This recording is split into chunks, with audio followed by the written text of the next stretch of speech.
क्या बनना चाहते हैं? उप जिलाधीश? कोई पद नहीं है उप जिलाधीश का। एसडीएम का भी नहीं है। ना ना, साक्षात्कार ज्ञाप आपने ठीक से देखा नहीं है। पहले नंबर पर देखिए क्या है ये। इंग्लिश में लिखा है सर डिप्टी कलेक्टर। हाँ, कोई बात नहीं, बैठिए। पोस्ट का नाम तो वही है ना, डिप्टी कलेक्टर।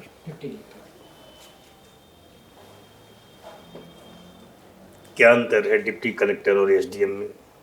डिप्टी कलेक्टर का जो पद होता है सर, वो वास्तव में नजूल के जो काम होते हैं राजस्व से जुड़े हुए, उनके कर संग्रहण से जो जुड़ी हुई मतलब कार्यक्रम है उनसे उसका जुड़ाव रहता है या उसके पदभार पर वो काम करता है। इसीलिए सर लॉ एंड ऑर्डर को भी हम जब शामिल कर लेते हैं और मजिस्ट्रियल पावर से जोड़ देते हैं कार्यपालक आधारित, तो सर उस पद पर रहते हुए डिप्टी कलेक्टर अपने जो एसडीएम की भूमिका अदा करता है। चलिए ठीक है। साक्षात्कार ज्ञाप में जो नियम दिया गया है, जो कंडीशंस है, उसके अंतर्गत आप अपना परिचय दीजिए। सर मैं बीकॉम पॉलिटिक्स से पढ़ा हुआ एक व्यक्ति हूँ, जो मैंने 2015 में पास किया और मैंने स्नातकोत्तर भूगोल में किया है। मेरी स्कूली शिक्षा जो है वो केंद्रीय विद्यालय और सरस्वती शिशु मंदिर से हुई। ठीक है। और मेरी रुचि माता पिता के साथ बैठकर बात करना और गिल्ली डंडा खेलने में। न्यूज़पेपर कौन सा पढ़ते हैं? न्यूज़पेपर में अमूमन हिंदुस्तान जो हिंदी का पेपर है उसको सर। संपादक कौन है हिंदुस्तान के?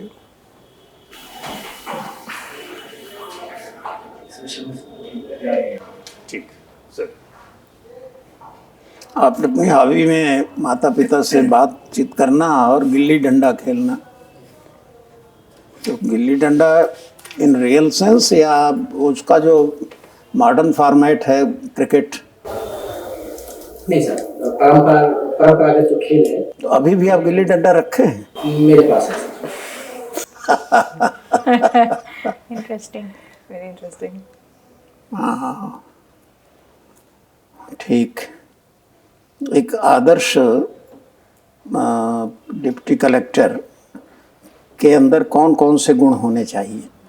सर उसके अंदर सहन शक्ति होनी चाहिए, काम करने के दौरान धैर्य रखते हुए उसे सुनने की आदत होनी चाहिए। ध्यान देके सुनना सबसे पहली जरूरत मैं समझता हूँ।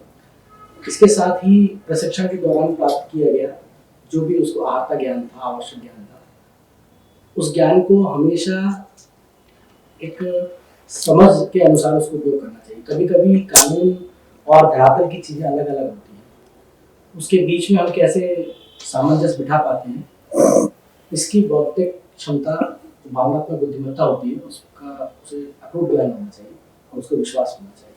संविधान, कानून, विधि पर विश्वास को इसमें प्रमुख नहीं, डिप्टी कलेक्टर को अकाउंटेबिलिटी भी होनी चाहिए उसमें या नहीं होनी चाहिए?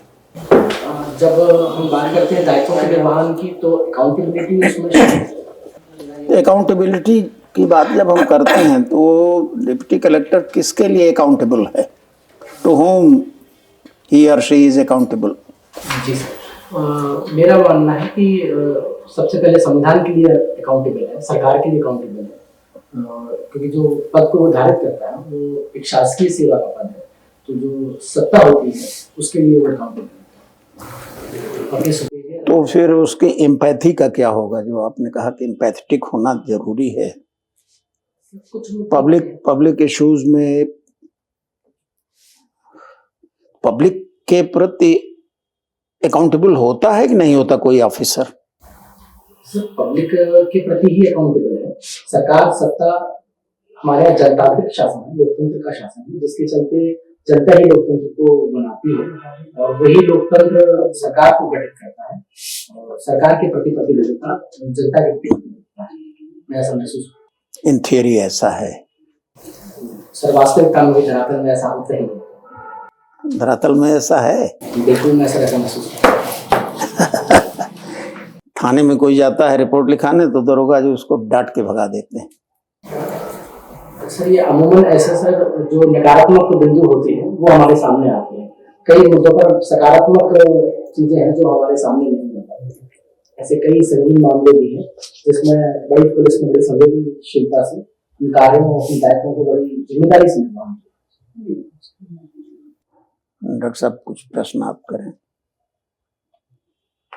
पुलिस वाले पॉइंट को ही हम आगे कंटिन्यू करते हैं। अभी कुछ एक सालों में, विगत वर्षों में ये देखा गया कि अपराधी ने कोई अपराध किया और पुलिस ने बिना जुडिशरी से उस अपराध की पुष्टि हुए, बिना किसी निर्णय के उसका एनकाउंटर कर दिया और उसका जनता ने भी वेलकम किया, लोगों ने फूल बरसाए। न्याय की परिभाषाओं के अनुसार और किसी भी समाज के लॉन्ग टर्म तक, यानी दूरगामी दृष्टि से देखें तो इस टाइप के एपिसोड्स को आप कैसे एक्सप्लेन करेंगे? सर मैडम मैं वैसे तो घटना को अभी याद नहीं कर पा रहा हूँ कि ऐसी घटना को। कोई बात नहीं है, किसी विशेष घटना को रिफर मत करिए। यदि फिर भी कानून के दायरे या माननीय न्यायालय के समक्ष हमने उस बिंदु को रखा ही है, उसके पहले ही यदि कोई एनकाउंटर हुआ है तो वो परिस्थिति का अनुभव करना पड़ेगा कि एनकाउंटर कभी भी मतलब आपाधापी में नहीं। चलिए ठीक है, थोड़ा सा इस पॉइंट को मैं और क्लियर करती हूँ। मान लीजिए कोई रेप कन्विक्ट है और इस बात के सब्सटेंशियल एविडेंसेस हैं कि उसी व्यक्ति ने अपराध किया है और फिर उसका एनकाउंटर हो गया, अब आपका टेक क्या होगा?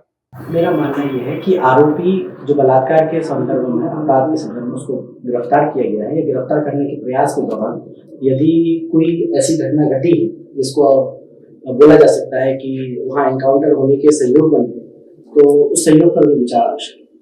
तो कुल मिला के आप पुलिस के इस प्रकार के कृत्यों पे को दूसरे शब्दों में मैं कहूँ रैशनलाइज करने की कोशिश कर रहे हैं। मेरा दृष्टिकोण है कि उस पूरी घटना के संदर्भ को जांचना होता है, समझना होता है। गिरफ्तारी के दौरान सरलता से गिरफ्तारी कभी नहीं मिल पाती है और जिसमें कई समस्याएं आती हैं। जैसे हमने इसके मतलब भारत में कई उदाहरण हैं इन मध्य समय में कि ऐसा हुआ है। आपने ये बताया आपको गिल्ली डंडा खेलना पसंद है जी। अगर गिल्ली डंडा खेलना पसंद है तो कंचे भी खेला होगा? बचपन में खेले हैं, लेकिन मुझे व्यक्तिगत रूप से गिल्ली डंडे में ज्यादा अच्छा लगता है। पर खेला तो कंचा भी होगा ना? कंचे खेलना पता होगा। ठीक है, एक स्टेटमेंट है कि कंचे खेलने से जो आनंद मिलता है वो आनंद आप कविताएं पढ़ या सुन रहे हैं, दोनों ही प्रकार से मिलने वाले आनंदों में अंतर होता है। किसने कहा था ये और किस अवधारणा के संदर्भ में कहा था?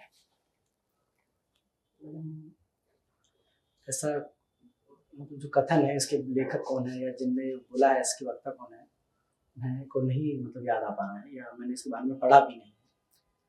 लेकिन अवधारणा को ऐसा मेरे को लगता है कि कंचे और कविताएं कि दोनों की समझ या मजे के रूप में यदि हम उसको देखें, आनंद के रूप में हम देखें, दोनों से मिलने वाली अनुभूतियां जो हैं, जो आनंद है, क्या दोनों समान होता है? व्यक्ति पर निर्भर करता है। एक बौद्धिक व्यक्ति को आनंद मिलता है, उसकी समझ रखने वाले को आनंद मिलता है। यहाँ मैं कविता की बात कर रहा हूँ। और एक हमारे परंपरावादी समाज जहाँ पर शायद शिक्षा उतना मजबूत स्तर पर अभी तक नहीं पहुँच पाई है कि वो कविता के सही सारगर्भित अध्ययन तक पहुँच पाए या उसके अर्थ को पहचान पाए, वहाँ कंचे का आनंद सबसे ज्यादा लगे। ठीक है, इम्प्रेसिव। मैम, आपने कहा भूगोल के स्नातकोत्तर छात्र थे, तो धरातल की कुछ भौगोलिक व्याख्या बताइए।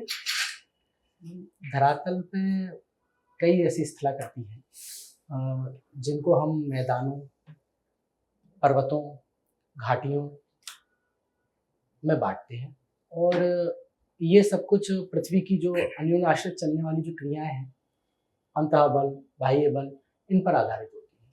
जहाँ पर कभी पर्वत थे वहाँ कभी मैदान हुआ करते थे, जहाँ मैदान है वहाँ कभी खाइयाँ हुआ करती थी। उदाहरण के लिए उत्तर प्रदेश का ही बृहत मैदान बहुत पहले, हिमालय के पहले एक गहरी खाई था और आज एक समतल मैदान है। तो ये नदियों के द्वारा अनवरत प्रक्रिया से बना एक जलोढ़ है। आजकल शहरों में बहुत बाढ़ें आ रही हैं, स्पेशली जो हिल एरिया है वहाँ पे बाढ़ आ रहे हैं। तो आपको क्या लगता है, इसको आप जलवायु परिवर्तन से कैसे जोड़ के देखते हैं? लंबे समय पे जलवायु परिवर्तन का प्रभाव मैडम हमारे पर्वतीय क्षेत्रों में पड़ा है, हमारे यहाँ ही नहीं, वैश्विक संदर्भ में। वर्षा के प्रतिरूपों में लगातार बदलाव आ रहा है। इसमें जलवायु परिवर्तन में यदि देखें तो सबसे ज़्यादा वृक्ष जो हमारे यहाँ काटे जा रहे हैं और अनियंत्रित वृक्ष की जो कटाई हो रही है वो सबसे जिम्मेदार कारण है। दूसरा, समय समय पर जो हम अपनी खनन नीतियाँ बनाते हैं, सरकार अपनी खनन नीतियाँ बनाती है, उन नीतियों में पर्यावरण का ध्यान रखने के बाद भी कुछ तबके ऐसे हैं जो अवैधानिक रूप से या खनन चोरी के रूप में शामिल रहते हैं। सिर्फ अवैधानिक है? मैडम, आपराधिक ही माना जा सकता है, क्योंकि जो खनिज हैं वो प्राकृतिक संपदा होने के साथ साथ मेरा राष्ट्रीय क्वेश्चन संपदा था जो बाढ़ की स्थिति स्पेशली हिल स्टेशन, हिल एरियाज में आ रही है। हाँ मैडम, मैं जी। एक्चुअली मैं स्पष्ट करना चाहूँगा कि ये मैं देहरादून और उसके आसपास के क्षेत्र की बात कर रहा हूँ, जहाँ पर कई मतलब मिनरल्स को खोदा जा रहा है, पहाड़ों को तोड़ा जा रहा है वहाँ की अवसंरचना निर्माण के लिए, और वहाँ के जो लोकल ऐसे लोग हैं जो इसमें शामिल हैं, जो सरकार को किसी प्रकार का कर नहीं देते, ना वो खनिज नीति के में उसमें शामिल, तो वो उसमें एक कारण है, क्योंकि वो नदी के कटाव को तेज कर देता है, जिससे बाढ़ अंदर घुस आती है। दूसरा, हमारा जो टाउन कंट्री प्लानशिप है, उसके अतिरिक्त जो अतिक्रमण वहाँ पर बन रहा है वो भी एक हमारी जो बाढ़ आपदा है उसको देखा जा सकता है। एक कथन है इसी के संदर्भ में, रिवर्स आर नॉट पाइपलाइंस। आपको आइडिया इसके बारे में? मैं ठीक तो इसके बारे में सही तो नहीं जानता, लेकिन मेरा विचार है कि ये शायद हमारे जो शहरी मलिन है उसको नदियों में प्रवाहित करने को लेकर हो सकता है। हमारा जो जैसे हम यमुना को दिल्ली में देखते हैं और गंगा चैनल्स को हम पूरी जगह पर देखते हैं, और न सिर्फ इन दो बृहद नदियों को अपितु प्रायद्वीपीय नदियों को भी हम देखते हैं, तो जो हमारे पास शहरी निकास की जो व्यवस्थाएं हैं, जो मलिन है, उसको निकालने की कोई समुचित प्रणाली आज भी हम इतने वर्षों में विकसित नहीं कर पाए। ठीक, थैंक यू। कोरियन कल्चर का कुछ आइडिया है? मैं ठीक से इस बारे में नहीं पढ़ा, जितना पता हो बताइए। कोरियन कल्चर को लेकर सब ज़्यादा विस्तृत जानकारी मैंने अभी प्राप्त नहीं की। ठीक है, जेनजी प्रोटेस्ट। हाँ, ये कोरियन पिछले भी पूछ साल सकते हैं। कोरियन भी पूछ सकते हैं, अभी तो कोरियन बहुत चल रहा है आजकल। पढ़ा नहीं है उसके बारे में। चलिए बताइए कोई बात जेनजी नहीं। प्रोटेस्ट के बारे में। जेनजी प्रोटेस्ट जो है ये पिछले वर्ष नेपाल में हुए एक युवाओं के मतलब विरोधक आंदोलन के रूप में जाना गया। जेनजी से तात्पर्य है कि ऐसे हमारे युवा जो 30 वर्ष से कम है और उनका जन्म 97 से लेके 2010 के बीच में हुआ है, उनको जेनजी बोला जा रहा है। तो नेपाल में क्यों हुआ ये? कुल 26 ऐसे सोशल मीडिया प्लेटफॉर्म थे जिस पर जेनजी अपना वीडियो बनाते थे, कंटेंट क्रिएट करते थे। वो वहाँ से मनोरंजन के साथ साथ कुछ आय भी सृजित करते थे, और चूंकि सरकार ने इनको एकाएक बंद कर दिया, सरकार का उनको बंद करने के पीछे कारण था कि जो नए युवा थे वो सरकार की अमीरी को प्रदर्शित करने लगे थे, उनके परिवार को, उनके लोगों का जो जीवन स्तर है वो काफ़ी ऊंचा है, इसको दिखाने का वो प्रयास कर रहे थे। और नेपाल की जो वस्तु स्थिति थी वो बेरोजगारी, गरीबी और पिछड़ेपन की थी। तो एक तबका जो राष्ट्र के अंदर बहुत अमीर होता जा रहा है और एक तबका जो बहुत गरीब होता जा रहा है, इस चीज को दिखाने के प्रयास में सोशल मीडिया को बंद किया गया। इस प्रोटेस्ट की उपलब्धि क्या रही? इस प्रोटेस्ट की उपलब्धि मैं ये देखता हूँ कि सबसे पहले वहाँ सरकार ने इस बात को समझा कि युवाओं को काम देना होगा और सरकार जनता केंद्रित होनी चाहिए। तो जिसमें अभी हाल ही में वहाँ कार्यवाहक प्रधानमंत्री राष्ट्रपति के रूप में श्रीमती कार्की जी काम कर रहे हैं। तो बेरोजगारी तो भारत में भी खूब है जी, यहाँ भी होने चाहिए जेनजी प्रोटेस्ट। मेरा ये सरकार रोजगार दे देगी। सरकार यहाँ इसलिए नहीं हो सकती क्योंकि सरकार निरंतर रोजगार दे रही है। उत्तर प्रदेश सरकार ने अभी जो बजट हाल ही में कुछ दिनों में पहले पास किया है उसमें 10 लाख नौकरियों की बात कर रही है, और इसके साथ ही माननीय प्रधानमंत्री जी ने 2017 से प्रतिवर्ष 1 लाख से अधिक नौकरियों देने की बात कही है और दी जा रही है। इस संदर्भ में उनके कई कार्यक्रम ऐसे हुए हैं। मतलब जो एम्प्लॉयमेंट पॉलिसी उससे आप संतुष्ट हैं? राज्य की एम्प्लॉयमेंट पॉलिसी और केंद्र की एम्प्लॉयमेंट पॉलिसी को लेकर कुछ लोगों में मतभेद हो सकते हैं, लेकिन मेरा ऐसा मानना है कि काफी हद तक वो रोजगार देने में सक्षम दिख रही है। ठीक है, wish you all the best. Thank you. कह सकते हैं।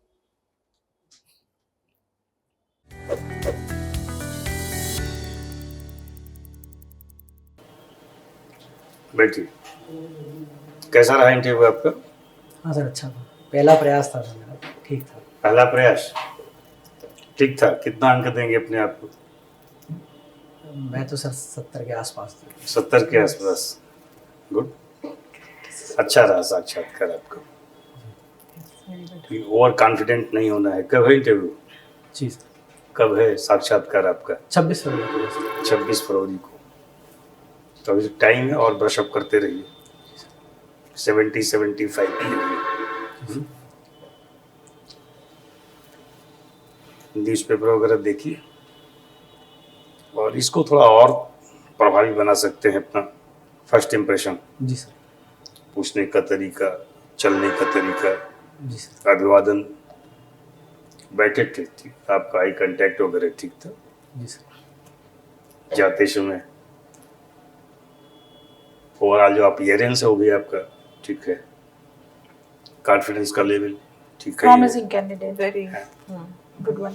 जाते समय आपने मतलब you are moving in right side, आपको उधर फ्रंट में मुंह करके उधर से निकलना चाहिए। आप ऐसे ऐसे चलते हुए गए मैं ध्यान कि बोर्ड को हमेशा फेस करना जरूरी नहीं है। ना उसमें किसी ने बोला होगा पीठ नहीं दिखाना है, पीठ नहीं नहीं। दिखाने का तो इसी स्पेस पर है। जैसे लोग ऐसे घूम के चले जाते हैं, तो ऐसे नहीं घूमना है। आप ऐसे बस एक कदम पीछे जाइए और फिर टर्न होके निकल जाइए। माने कंटिन्यूअसली बोर्ड को देखते हुए जाएं तो मतलब पीठ नहीं दिखाना है तो क्या हम गिर जाएं? ये अच्छा नहीं माना जाता है। That's not good. ध्यान। हाँ, मंदिर वगैरह में जैसे लोग करते हैं तो कुछ ऐसा करते दिखे आप? मैं इस पर काम करूँगा। हाँ, अगले नहीं बार काम क्या करना है, सीधे जाइए। अभी अभी जाके दिखाइए बस। अब मुड़िए और चले जाइए, पीछे देखिए ही नहीं। That's good. ये बढ़िया है। ठीक है, शुभकामना। Thank you sir.